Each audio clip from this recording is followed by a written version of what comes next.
And on the Baku deal, we're speaking live to Parvana Valiyeva, an Azerbaijani MP and the member of the COP29 organizing committee. Hello, Mrs. Valiyeva. Thank you for joining us. What would you say is important about the finance deal that was made early this morning? Thank you very much for the invitation. And yes, all eyes again on Azerbaijan and its historical achievement in COP29. COP29 developed an ambitious and realistic goal and increased contributor base. Baku COP started a new era, let's say, in climate finance, and it marks a critical step in putting in place the means to deliver a pathway to 1.5 degrees Celsius. With new goal, this finance goal, namely NCQG, new Collective Quantified Goal, the previous core climate finance goal has been tripled and agreed as $300 billion annually and reach $1.3 trillion by 2035 per year. And with this structure, we really changed the architecture of climate finance and ambitious. We believe that we're very confident that we will reach to the 1.3 trillion goal by 2035. And the COP29 and Baku finance goal will be always remembered as a reference point. What kind of short-term and long-term effects are you expecting of the deal?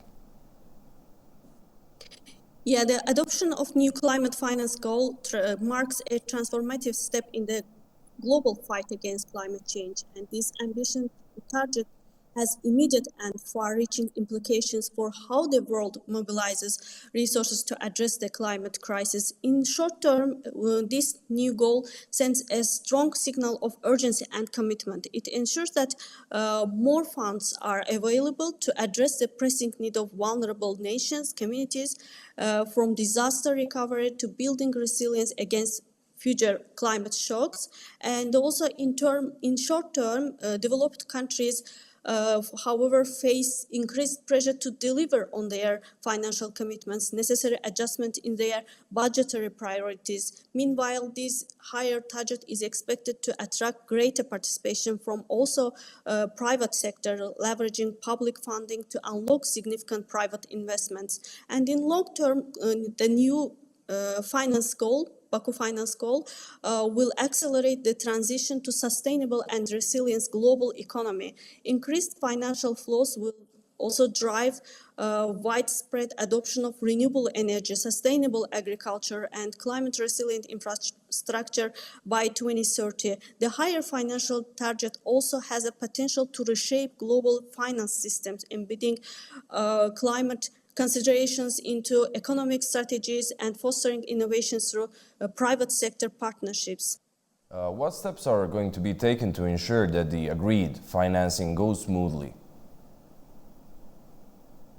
Yeah, well, it's a very good question because already we have new finance goal, but we should also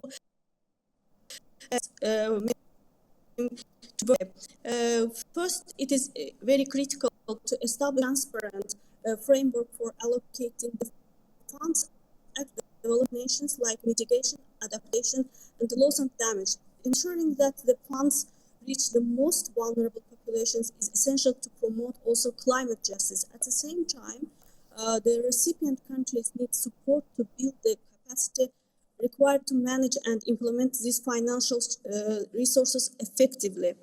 Engaging the private sector will be equally important, and climate technology sharing with developing nations is vice versa important. Robust systems to track the flow and impact of climate finance will ensure that funds are used effectively for their intended purposes. And global partnerships, regional alliance, inclusive decision-making processes will ensure that this significant climate commitment achieves maximum impact for sustainable future for all. Thank you so much. Thank you.